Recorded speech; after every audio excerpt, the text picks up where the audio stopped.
Saudara-saudari terkasih, jumpa kembali dalam serial Mari Belajar Alkitab secara Sederhana bersama saya, Romo Bobby MSC.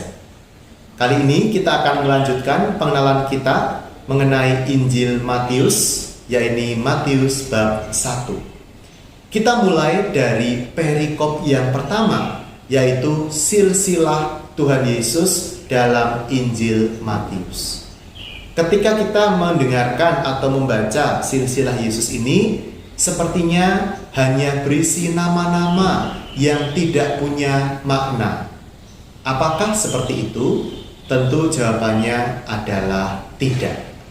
Justru silsilah Tuhan Yesus dalam Injil Matius ini sangat penting dalam memahami seluruh Injil Matius sampai nanti ke bab 28. Apa keistimewaan dari silsilah Yesus dalam Injil Matius ini? Saya akan menjelaskan beberapa hal. Yang pertama, silsilah dalam Injil Matius ini disusun berdasarkan sebuah formula, yaitu 3 dikali 14. Jadi, kalau kita melihat ada 3 bagian yang ditandai oleh pembuangan di Babel. Silahkan membaca misalnya ayat ke-17. Jadi seluruhnya ada 14 keturunan dari Abraham sampai Daud, 14 keturunan dari Daud sampai pembuangan di Babel, dan 14 keturunan dari pembuangan ke Babel sampai Kristus.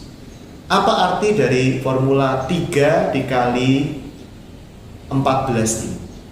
Ya, 14 dibagi 2 itu kan 7. Ya, 7 adalah angka kesempurnaan. Jadi kalau 7 dikali 2 itu kan kesempurnaan yang baik. Ya. Nah, artinya apa? Kristus adalah puncak dari kesempurnaan itu. Dan angka 3 dikali 14, 3 itu kan juga angka yang baik dalam tradisi Yahudi. Ya, Yesus juga bangkit pada hari yang ketiga. Misalnya seperti itu. Itu poin yang pertama. Yang kedua, dalam silsilah Yesus ini ada 5 wanita yang disebutkan di sana.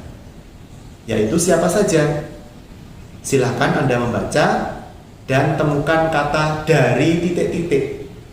Ya, misalnya A memperanak B dari titik-titik. Nah, titik-titik itulah wanita-wanita yang ada dalam Injil Matius. Ya, dan tentang para wanita ini kita bisa berbicara agak panjang lebar. Pada intinya silakan membaca dulu silsilah Yesus di Matius bab 1 ayat 1 sampai 17. Dan coba nanti bandingkan, ya. Langsung nanti Anda membaca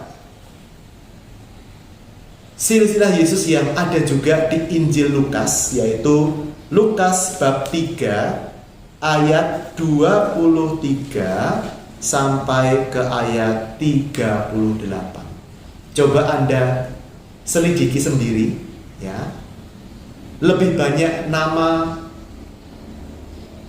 leluhur Yesus mana? Apakah di Injil Matius atau di Injil Lukas bab 3 itu? Dan apakah kedua silsilah ini punya pola struktur yang sama? Dan apakah nama ayah Santo Yusuf dalam Injil Matius dan Injil Lukas apakah sama?